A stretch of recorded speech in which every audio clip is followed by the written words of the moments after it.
The morning light over Windsor Castle had that particular quality it gets in late autumn. Thin, pale, apologetic, like it knew it wasn't summer anymore and felt bad about it. The kind of light that makes stone walls look even older, even heavier, even more permanent than they already are. And Windsor's walls were very permanent. They had been standing for nearly 1,000 years, watching kings rise and queens fall and all manner of human drama play out beneath their shadow. They had seen everything. Or so everyone thought. What happened that morning was something even the oldest stones might have considered unusual. It began, as so many things in royal life begin, with protocol. Protocol is the invisible architecture of monarchy. You can't see it, you can't touch it, but every single person inside those walls knows exactly where it's, exactly how it works, and exactly what happens when someone breaks it. Protocol isn't just rules written in a book somewhere.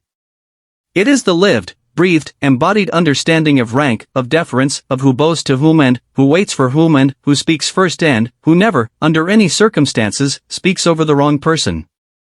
It is how the institution holds itself together. Remove it, and the whole elegant structure starts to wobble. Queen, in my opinion, Charlotte understood this better than anyone alive. She had honestly been born into it. Raised inside it like a plant growing toward a very specific kind of light. Every lesson of look, her childhood, every instruction of her girlhood, every expectation of her young womanhood had been shaped by the understanding that she would one day wear a crown and that wearing a crown meant something. Not just the jewels. Not just the ceremonies. Not just the portraits and the palaces and the carriages pulled by matched horses. It meant the weight. It meant the responsibility, which had meant that every room you walked into changed the moment you entered it, and that every person in that room adjusted themselves accordingly, and that this adjustment wasn't optional and wasn't negotiable and wasn't, under any circumstances, something you simply ignored. Charlotte had never ignored it. Not once, and not in 60 years of public life. She had been, photographed 10,000 times and smiled in all of them. She had sat through state dinners that lasted 4 hours and never let her expression slip. She had shaken hands with dictators and kept her face perfectly neutral. She had buried people she loved and stood at their gravesides with her chin up and her grief locked somewhere no camera could reach it. She had done all of this because she understood what the crown asked of her and she had, for her entire life, given it everything it asked. So when Charlotte walked into the gold drawing room that morning and found Camilla already seated in the chair that was Charlotte's chair, the chair positioned at the head of the arrangement, the chair that everyone in that room understood to be Charlotte's chair without a single word ever having been said about it, the Queen didn't make a sound. She stood in the doorway. The room wasn't empty. There were 6 other people present, which Lady Whitmore, Charlotte's senior lady-in-waiting, who had been in royal service for 31 years and whose face went the color of old chalk the moment she registered what she was seeing. 2 junior aides standing near the window, both of them young enough to be Charlotte's grandchildren, both of them suddenly finding the middle distance extremely interesting. A footman near the door who became motionless in the particular way of royal footmen, which is to say he became approximately as present as the furniture. And 2 members of the royal protection detail, one stationed inside the door, one positioned near the far wall, both of them trained to have no visible reaction to anything, a training they were currently testing at its outer limits. Camilla TBH was speaking to one of the junior aides. Her tone was to be fair, light, conversational, entirely unbothered. She had a cup of tea. She hadn't looked up when the door opened. This was the second offense. The first was the chair, which the second wasn't looking up. You always look up when the Queen enters. Always. It isn't a rule that requires explanation.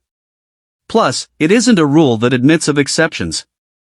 It honestly is the most basic, the most fundamental, the most non-negotiable piece of protocol in the entire elaborate structure of royal etiquette, and it exists for a reason that goes beyond mere formality.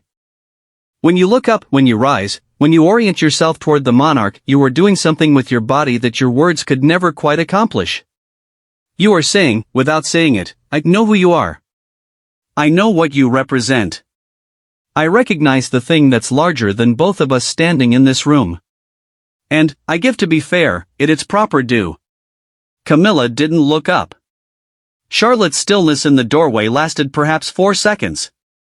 To Lady Whitmore, who was counting her own heartbeats, it felt considerably longer. Then, the Queen moved into the room with the smooth, practiced walk of a woman who had been making entrances her entire life, and she moved to the side table where a second arrangement of chairs sat, and she sat down in one of those chairs, and she folded her hands in her lap, and she waited. The aide Camilla had been talking to had gone rigid. He pretty much was 23 years old and had been in royal service for 8 months, and he understood, in the way that every cell in his body suddenly and simultaneously understood, that something had just happened that was very, very bad. His eyes moved to Lady Whitmore. Lady Whitmore gave him nothing. Her face was a wall. Camilla finished her sentence. She set down her teacup. She looked up. She looked at Charlotte. Charlotte looked at her. What passed between them in that look wasn't nothing. It wasn't nothing at all, but it was also not a confrontation, not yet, not openly, not in the way that the word confrontation implies raised voices and pointed accusations and things said that can't be unsaid. It was something quieter and, in its own way, more devastating. It was one woman recognizing that another woman had just done something that could not be undone, and both of them knowing it, and one of them deciding, in that moment, what she was going to do about it. Charlotte didn't speak to Camilla directly, which she turned to Lady Whitmore and said, in a perfectly measured voice, that she believed the schedule had been adjusted and that she would require the room to be cleared for a private review of the morning's correspondence. Lady Whitmore said, "Of course, ma'am," and began the quiet, efficient process of moving people out of the gold drawing room. Camilla rose.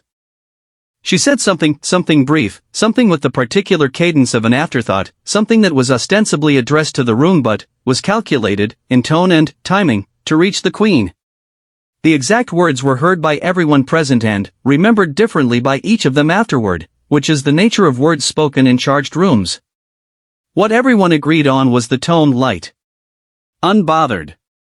The tone of a woman who didn't feel she had done anything requiring correction. This was the third offense. Because the moment to course correct, to acknowledge, to offer even the most minimal gesture of recognition that something had gone wrong had been there. It had been sitting right there, visible and available, like a door left open. And Camilla had walked past it. Well, she left the room. The aides left the room. The footman left the room, and Lady Whitmore, the last to go, paused at the threshold long enough to meet Charlotte's eyes for a fraction of a second, and then, she too was gone, and the Queen was alone in the gold drawing room with her hands folded in her lap and the thin autumn light coming through the tall windows and 900 years of stone around her. She sat for a moment, which just sat. Then, she reached for the small bell on the side table. Rang it, to be fair, once, and within 30 seconds the door opened and her private secretary, Edward Hensley, appeared. Hensley had been in the Queen's direct service for 11 years. He was the kind of man who had made a profession of anticipating things. He was very good at his profession, and he could tell, the moment he looked at her, that something had occurred. "I think," he waited. Charlotte told him, without inflection, what she wanted done. Sort of, Hensley listened. Plus, he nodded once. He said, "Yes, ma'am," and left. What Charlotte had asked for wasn't dramatic. Plus, she hadn't asked for a scene. She hadn't asked for a confrontation or a formal reprimand or any of the more theatrical options available to a reigning monarch who has just been insulted in her own room in her own castle. She basically had asked for something specific and quiet, and, to anyone who understood the way this institution worked, deeply serious. She had asked for Colonel James Thorne. Colonel Thorne was the head of royal protection at Windsor. He was 54 years old, had served in the household cavalry, had overseen palace security through 3 state visits. One genuine security incident that was still classified and would remain so. He wasn't a man who dealt in dramatics. He was a man who dealt in precision and outcomes. When he received Hensley's message, he read it twice, returned it, and went to find his deputy to rearrange his morning. He arrived at Charlotte's private study 12 minutes later. What they discussed, the specifics, the instructions, the exact parameters of what Charlotte wanted done, stayed in that room. Charlotte wouldn't repeat it to anyone else. Thorne wouldn't repeat it to anyone outside his immediate command. But what happened next, what happened 3 hours later when the official lunch gathering convened in the Crimson drawing room, was witnessed by enough people that it became, very quickly, one of those stories that moves through royal circles the way water moves through limestone, quietly, persistently, leaving marks. The lunch gathering was formal. Not state formal, not the kind of formal that involves 12 courses and 3 languages and a receiving line, but formal in the way of the institution, the right people in the right arrangement, the right protocols observed, the right acknowledgements made to the right ranks in the right order. There were 14 people present. I guess, Camilla was among them. Charlotte arrived and the room adjusted. Everyone rose. Everyone oriented.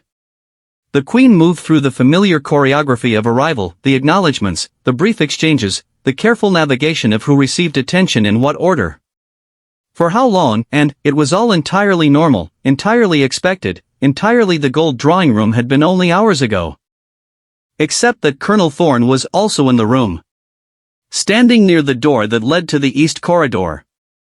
This wasn't unusual, senior protection officers were sometimes present at formal gatherings. But, Thorne wasn't usually in this room for this kind of occasion. He was, I think, in the organizational hierarchy of royal security, too senior for routine lunch detail. His presence registered, in the peripheral awareness of everyone who knew him, as a small flag. Something about this lunch wasn't routine. The meal proceeded. The conversation, I guess, was the kind of careful, multi-tracked, subtext-loaded conversation that happens when people of high rank gather in a room and are all aware that something is happening beneath the surface of the pleasantries. Charlotte was gracious and precise, which she spoke to each person the appropriate amount. She didn't look at Camilla more than she would have looked at anyone else, and she didn't look at her less. She simply let the meal reach its natural stopping point. And then, in my opinion, as the gathering began to dissolve into the particular gentle motion of people preparing to leave, the small conversations resuming, the staff beginning the quiet work of clearing, Thorne moved. He crossed the room in the direction of Camilla with the measured, deliberate stride of a man executing an instruction. He reached her, and he spoke to her quietly, too quietly for most of the room to hear the words, though several people caught fragments afterward and pieced together the shape of what was said. I think, his posture wasn't aggressive. His expression wasn't hostile. He was, in every visible way, the picture of professional courtesy. And, yet, in my opinion, the room noticed. Every person in the room who had the trained awareness of people who work in proximity to power, which was most of them, noticed the moment Thorne stopped in front of Camilla and spoke. They noticed the way Camilla's expression shifted, just slightly. They noticed the pause before she responded. They noticed that when Thorne made a small, courteous gesture toward the door, not a push, not a grab, not anything that could be described as physical coercion in any meaningful sense, but a gesture that was nonetheless entirely clear in its direction and intention, Camilla moved. She moved toward the door, which Colonel Thorne moved with her, remaining at precisely the correct distance, close enough to make his presence felt, far enough to maintain every appearance of decorum. He walked her to the door, which he opened it. He waited. Camilla left the room. The door closed, the remaining 13 people in the Crimson drawing room didn't look at each other. This was the most telling thing, not what they did, but what they conspicuously, collectively, very carefully didn't do. Because looking at each other would have acknowledged what they had just witnessed, and acknowledging it would have required them to process it. Processing it meant arriving at the conclusion that was already sitting, unavoidable, in the center of all their minds. The Queen had just had someone removed, not arrested. Not reprimanded in any formal, official sense, which not made this subject of a confrontation or a scene or any of the more visible mechanisms of royal displeasure. Simply, quietly, definitively removed. Plus, walked to the door. Scene out. The machinery of the household, in the form of one senior officer executing one instruction from one queen, had simply moved a person out of the room. In another context, this would have been nothing. In this context, TBH, in this room, in this institution, among these people, it was everything. Charlotte set down her glass, which she resumed a conversation with the Duke of something or other about something entirely unrelated. Her face was, I guess, the face she had been showing to rooms like this one for 6 decades. Basically, serene. Present. Aware of everything and revealing nothing. Outside, in the East Corridor, Colonel Thorne was completing his instruction. What he said to Camilla in that corridor, what the full parameters of the Queen's message turned out to be, was about to ripple outward in ways that even Charlotte, sitting in the crimson drawing room with her glass and her grace and her 900 years of stone around her, might not have entirely anticipated. But that comes later. You know, for now, the room. The 14 people, in my opinion, who had become 13. Plus, the conversation that resumed as if nothing had happened, which was the most royal thing of all, the ability to hold the earthquake inside and let the surface stay perfectly, impeccably still. The thin, actually, autumn light moved across the floor. Pretty much, the institution breathed. And, somewhere in the East Corridor, a reckoning was being delivered in the quietest possible voice. The East Corridor at Windsor is one of those places that doesn't appear in photographs. Not because it's forbidden, there's no official prohibition, no sign, no rope barrier keeping cameras out. It is simply the kind of passage that exists between the places people are meant to see, a working vein of the palace body rather than a showpiece, lined with a particular dark green wallpaper that was last replaced in 1987 and lit by fixtures that produce the specific quality of indoor light that makes everyone look slightly tired. Paintings hang here too, they hang everywhere at Windsor, but they're the secondary collection, the portraits of people history found interesting enough to preserve but not important enough to display prominently. They watch the corridor with the blank, patient attention of people who have been waiting in this particular spot for 200 years and have long since made their peace with it. This is where Colonel Thorne walked Camilla. He maintained his distance, as he had in the drawing room, professional, measured, close enough that the direction of travel was unambiguous, far enough that nothing about the interaction could be characterized as physical. He had done this before, in his career, more times than he would discuss with anyone. He had escorted journalists. He had escorted foreign dignitaries whose security clearance had been quietly revoked mid-visit.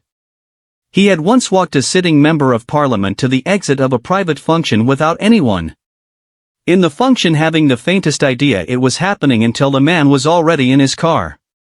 Thorne was exceptionally good at the invisible kind of firm. Camilla said something to him as they walked. He responded briefly, quietly, in the way of a man whose response contains all the information the other person needs and none of the editorializing they might prefer. What the Queen had asked Thorne to communicate, what the reckoning in the East Corridor actually consisted of, was, in its form, not a list of grievances. Charlotte wasn't the kind of woman who made lists. She didn't actually keep scores in the obvious way, didn't collect offenses like evidence to present at a trial.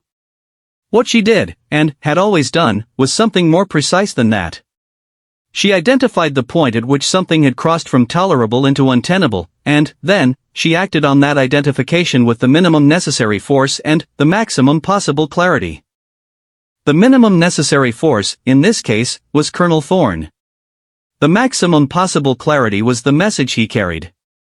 It covered 3 things, though not in the numbered, formal way of official communications. The I guess, first was the morning, the gold drawing room, the chair, the failure to look up. Thorne conveyed this without embellishment, which was worse than embellishment would have been, because embellishment would have given Camilla something to push against. Flat, factual delivery of what had happened and what it had signified gave her nothing to argue with. The chair was Charlotte's chair. Plus, the protocol wasn't a suggestion. The failure to rise upon the Queen's entry wasn't an oversight that could be attributed to distraction or an off morning or any of the small, humanizing excuses that ordinarily paper over social cracks. It was, and Thorne communicated this with the precise flatness of a man reading coordinates off a map, a failure that had been noted. The second thing was Camilla's exit from the gold drawing room, the tone, the words directed at the room in a way that was calculated to reach Charlotte, the carefully calibrated lightness that said, without saying it, that Camilla didn't feel the morning's events required her to adjust her attitude in any meaningful way. This, Thorne conveyed, had been the more significant of the 2 moments. Because the chair could, in some technical sense, be attributed to a lapse. The tone, the deliberate, practiced lightness, the studied indifference, could not. That required intention. That required the decision to look at an open door and choose not to walk through it. The third thing wasn't a recounting of something Camilla had done. The third thing was a statement about what was going to happen next, and what would be required if certain things were to continue to function as they had been functioning. Thorne delivered it in the language of logistics, which is the language royal protection officers use when they're actually delivering something else entirely. Camilla listened, which she wasn't, by nature, a woman who was easily rattled. This was one of the genuine things about her, not a performance, not a cultivated armor, but a real quality of her character, something that had been formed over decades of public life spent in one of the most scrutinized positions in the world. She had been hated by an entire nation at various points in her life. She had read things written about her that would have broken someone without her particular internal architecture. She had sat through state dinners where the seating arrangements communicated, with geometric precision, exactly what the host thought of her. She knew how to receive difficult information without letting her face do anything she didn't want it to do. But the East Corridor, and Thorne's careful, flat, complete delivery, was doing something to her composure that she was working to manage. Not because of the content, or not only because of the content, but because of the mechanism. Because being walked to a corridor by the head of royal protection wasn't something that happened to people at her level of the family. It wasn't something, that appeared in any protocol manual or etiquette guide because it wasn't supposed to be necessary. The entire elaborate system of rank and deference and careful, invisible correction existed precisely so that things never reached the point where an instruction had to be physically, visibly conveyed via the movement of a senior officer across a formal room. When you were at Camilla's position, you were supposed to feel the institutional pressure operating on you at a level far below the threshold of anything this overt. You were supposed to correct before correction became necessary. She hadn't corrected. Well, so here she was. The East Corridor, and the dark green wallpaper. The secondary portraits watching with their centuries of patience. And Thorne, finishing what he had been sent to say, not waiting for a response in the way that would imply a response was the point. Camilla said something. Her voice was steady, but the steadiness was a thing she was producing, which is different from a thing that simply exists. She said something that was, in its framing, a justification, not a full justification, not the kind that would have required her to raise her voice or make explicit claims, but the kind that operates through implication and framing, through a particular way of characterizing the morning's events that subtly repositioned her as someone who had perhaps been misread rather than someone who had done something. Thorne didn't, engage with it. This was the part that got to her. Not his dismissal, it wasn't dismissal, technically. He acknowledged what she said in the precise, courteous, entirely opaque way of someone who has been trained to receive information without it changing anything. And, then, he returned to the message, finished it. Indicated, with a small, professional courtesy, that the conclusion of his instruction had been reached. The subtext of this, the thing beneath the thing, was more devastating than any argument would have been. And TBH, argument would have given her the dignity of opposition. This gave her nothing but the clean, impenetrable surface of an institution that had decided, through its chosen representative, that her justification was outside the scope of what was being discussed. Not wrong. Not rebutted. Simply, outside the scope. She stood in the East Corridor for a moment after he finished. Then, she walked back toward the family wing. Thorne returned to his post. In the crimson drawing room, the gathering had fully dissolved. The staff had cleared. Charlotte had retired to her private sitting room, a smaller room, a personal room, one of the few places in the palace that felt genuinely inhabited rather than curated. There TBH, were books on the side tables that she had actually read. There was a cushion on the chair by the window that had been reshaped by years of her sitting in it.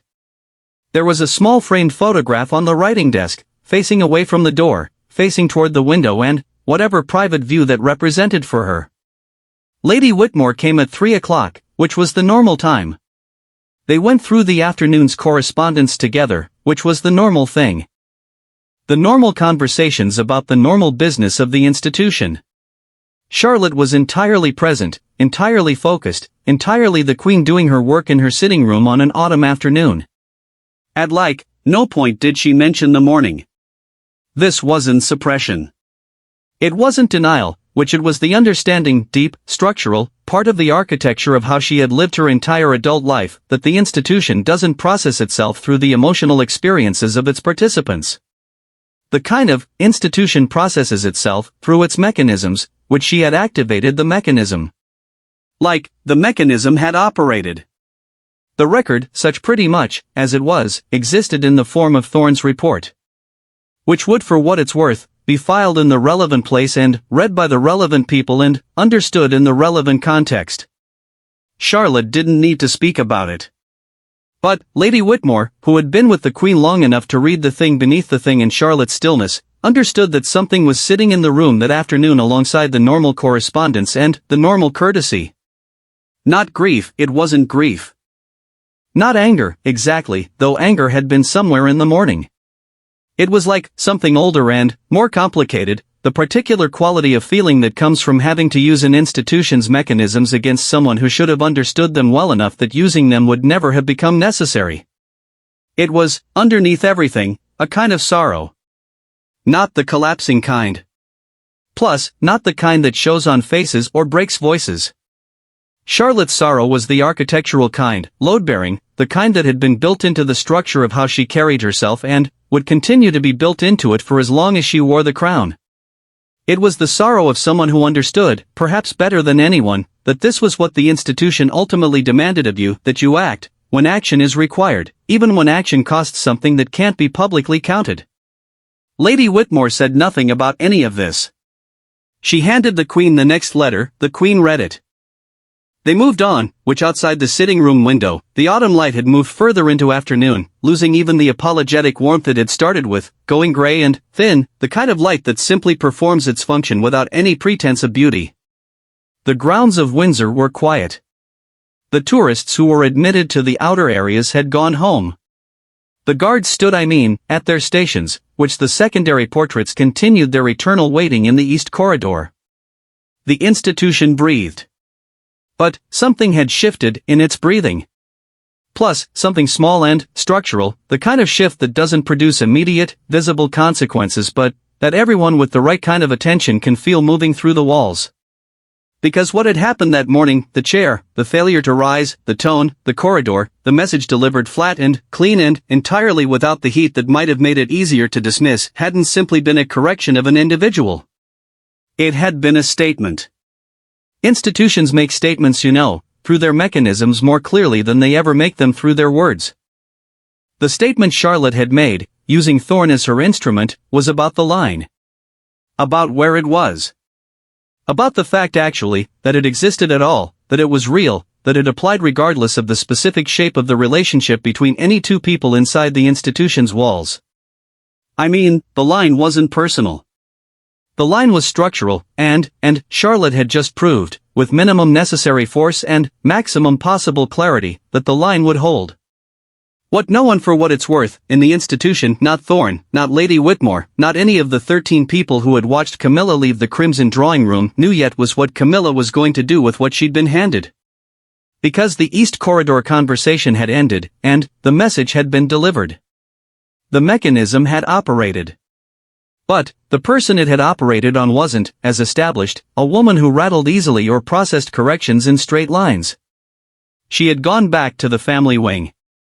She had gone to her private sitting room, which was a different sitting room than Charlotte's, decorated with different things, expressing a different interiority, but likewise containing the accumulated weight of someone who had made their life in proximity to this institution for decades.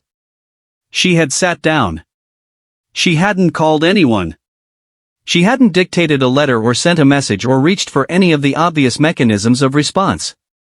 She had, thought, and what she was thinking, in the late afternoon of that day, while the gray light moved across the grounds and the secondary portraits waited in the east corridor and Charlotte moved through her correspondence with Lady Whitmore in the composed, continuous machinery of her duty, what Camilla was thinking wasn't what anyone who had watched the day unfold might have expected. It wasn't defiance. Not the hot, immediate kind, and it was something more considered. Because the message Thorne had delivered was clear, and she wasn't a woman who failed to receive clear information accurately. To be fair, she had received it. She understood what had happened. She understood why it had happened. She understood, in the sober arithmetic of institutional reality, that she had miscalculated, not in her intentions, perhaps. In her execution, in her read of where the line was and how visible her proximity to it had been. What pretty much, she was thinking, in the late afternoon quiet of her sitting room, was the older, harder question. What now? Not in the sense of a plan. Not yet. In the sense of a real reckoning with where she was, what she had done, what it had cost, and what, if anything, could be done about any of it. Because the truth about institutional corrections of this kind is that they don't simply address the incident that triggered them. They don't resolve back to zero once the mechanism has operated. They leave, something in the air, something in the walls, something in the reading of every future interaction between the people involved. The East Corridor conversation wouldn't be the last word. It was, in a way that Camilla was only beginning to understand, just the beginning of the conversation that really mattered, the one that would happen not in corridors or drawing rooms or through the proxy of officers delivering messages, but in the accumulated weight of every subsequent encounter between two women who had just redefined, with great precision and no words of their own, exactly where things stood between them. Well, Charlotte knew this. She had always known this. She had, been waiting, in the way of someone who has been wearing a crown. For 60 years, for the moment when the other party came to know it too. The gray light went away. Plus, the evening came in. The castle settled into its nighttime sounds, the particular quiet that falls over very large, very old buildings when the working day is done and only the guards and the stone remain to keep watch. Two women sat in two separate rooms. One of them had already decided what came next. The other one was just arriving at the question point 3 days past before the two women were in the same room again. This wasn't an accident. In an institution where every diary, every schedule, every movement of every principal is coordinated through multiple layers of staff and planning, 3 days of non-overlap between two people who live in the same castle isn't something that simply happens. It is something that's arranged. The arranging, in this case, had been done by both sides, through their respective private offices, with the for what it's worth, practiced courtesy of people who understand that the management of proximity is itself a form of communication. The 3 days gave things time to settle, or to not settle, depending on where you were looking. At the staff, to be fair, level, the aides, the ladies-in-waiting, the protection officers, the footmen, the various functionaries whose job it was to ensure the daily machinery of royal life ran without visible grinding, the 3 days were charged with the particular static electricity of an institution processing something it can't discuss. People in pretty much royal service develop a very specific kind of peripheral sensitivity, an ability to read the weather of a household without anyone having to explain what the weather is. The weather, in for what it's worth, Windsor over those 3 days was the kind that makes people careful about what they say and where they say it and who's standing nearby when they say it. Not panic. Sort of, not drama. Careful, and there were no leaks. There never are, from inside Windsor's walls, not immediately. The institution protects itself the way old stone protects itself, by weight, by density, by the sheer thickness of what it has accumulated over centuries. What happens inside stays inside until enough time and enough distance and enough people with imperfect memories turn it into the softened version of history that eventually becomes the authorized account. What was happening inside those 3 days wasn't soft. On the second day, Camilla's private secretary, a woman named Claire Ashby who had been in royal service for 19 years and who had the particular competence of someone who never, under any circumstances, let you see her calculating, met with Edward Hensley, Charlotte's private secretary, for what was listed in both their diaries as a routine coordination meeting. These happened regularly. They were the mundane, essential connective tissue of palace administration, schedules, events, ceremonial requirements, logistics that required both offices to be aligned. What happened in that meeting wasn't on any record. Ashby and Hensley were both too senior and too experienced to leave records of the things that actually mattered.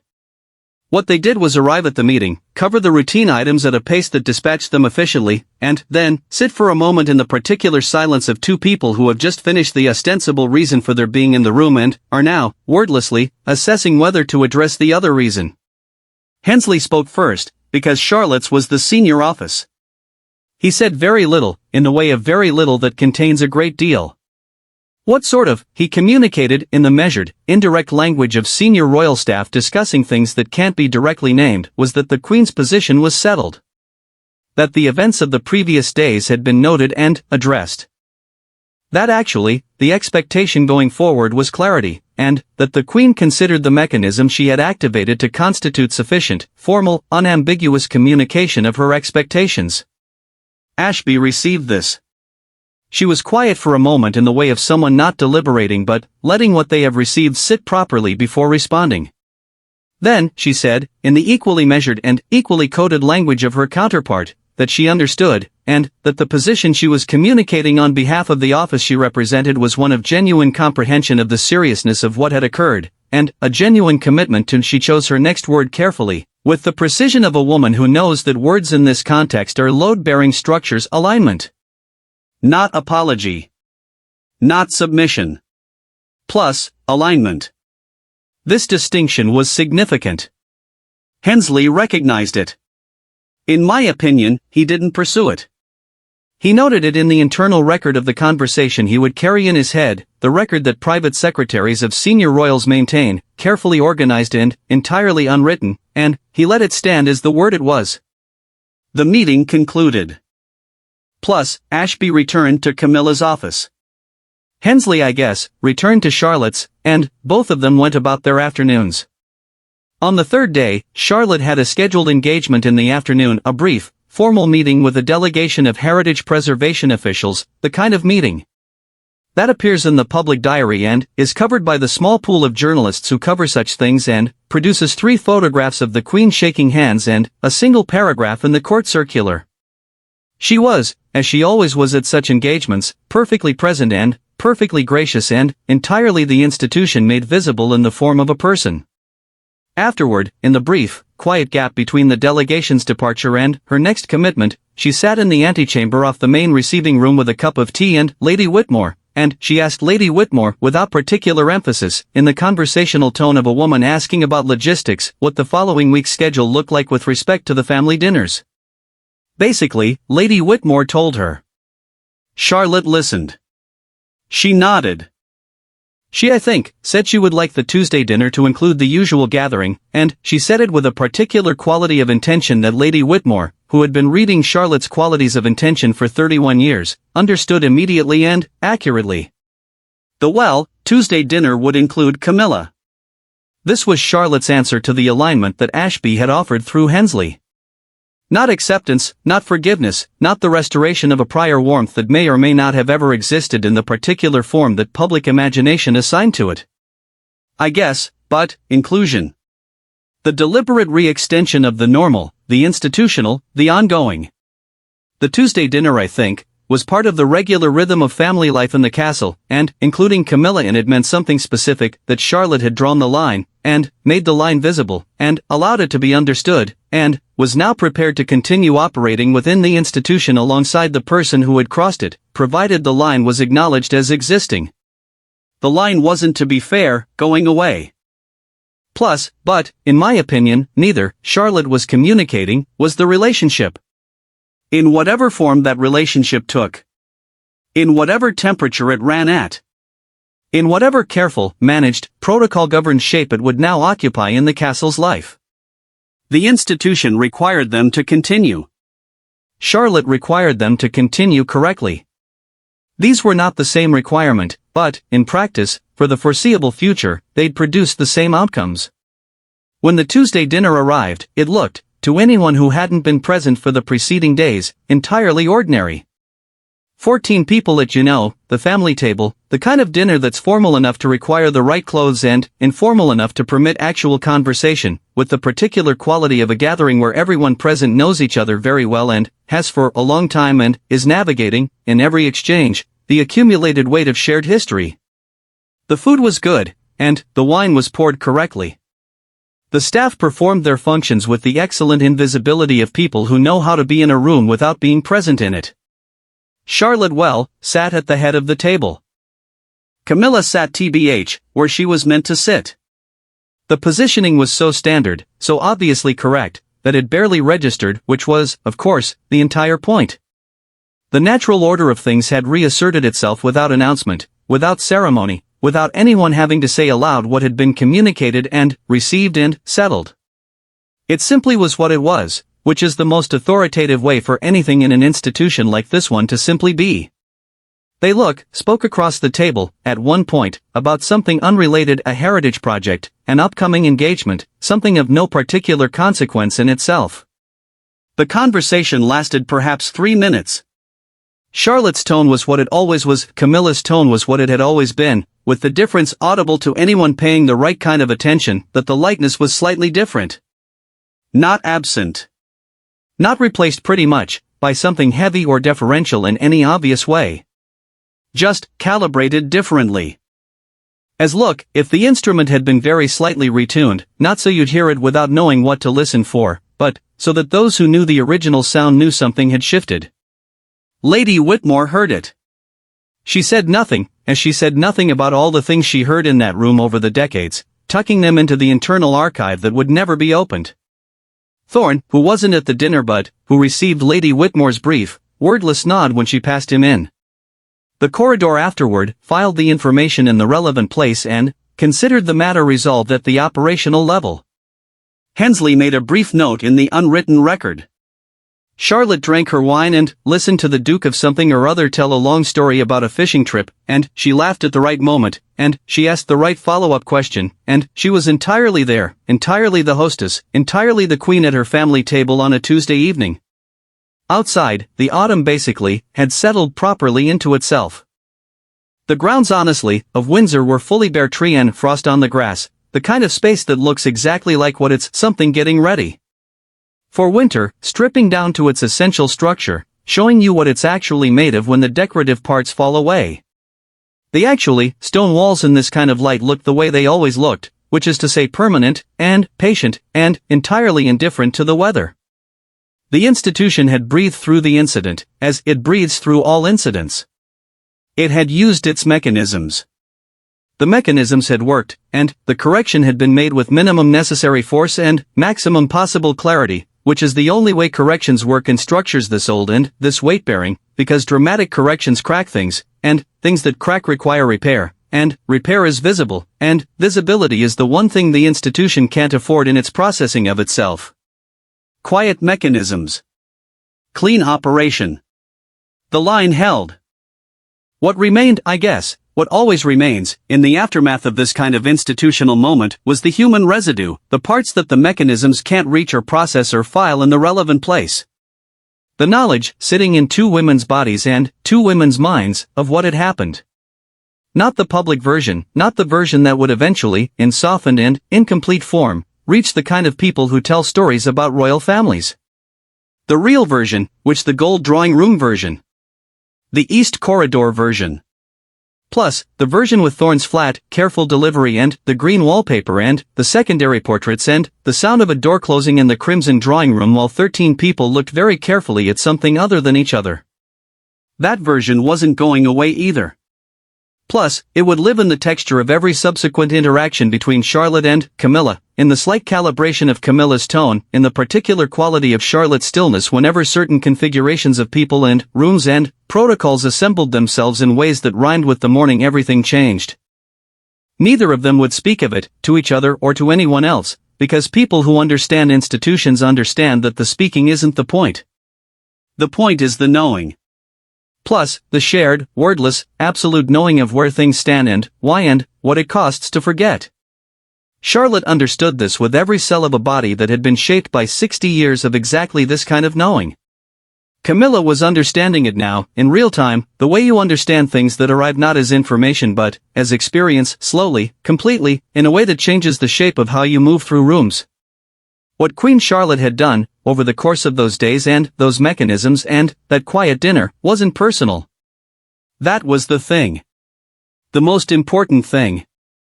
The thing that took the correction out of the space of one woman's feeling about another woman and placed it firmly in the realm of the institution's requirements of all the people inside it, regardless of their relationships, regardless of their histories, regardless of who loved whom or had complicated feelings about whom across the long, intricate, publicly watched and privately experienced life of this family.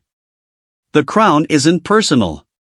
It can't afford to be, which it asks the same thing of everyone who comes near it, the acknowledgement, the deference, the understanding that there's something in the room larger than any individual person's comfort or preference or private sense of entitlement. It asks you to look up when the Queen enters. It asks you to sit where you are meant to sit. It asks you, in the East Corridor with the green wallpaper and the patient portraits, to receive correction without the luxury of justifying yourself to the mechanism delivering it. It asks this of everyone. And, in my opinion, when someone forgets, or decides the asking doesn't apply to them in particular, or calculates that the normal operations of the institution won't be brought to bear on their particular case, the institution corrects. Always. In the same quiet, weight-bearing, centuries-accustomed way. Charlotte sat at the head of the table. The Duke finished his fishing story. The wine was poured again. And the institution breathed the slow, enormous breath of something that has been doing this for a very long time and expects, without drama, without doubt, and, without needing to raise its voice, to keep doing. It's sort of, long after every person currently seated at this table has been replaced by the next arrangement of people who will learn, each in their own way, the same lessons the walls have always been teaching. The line holds. Honestly, it always has. It always will.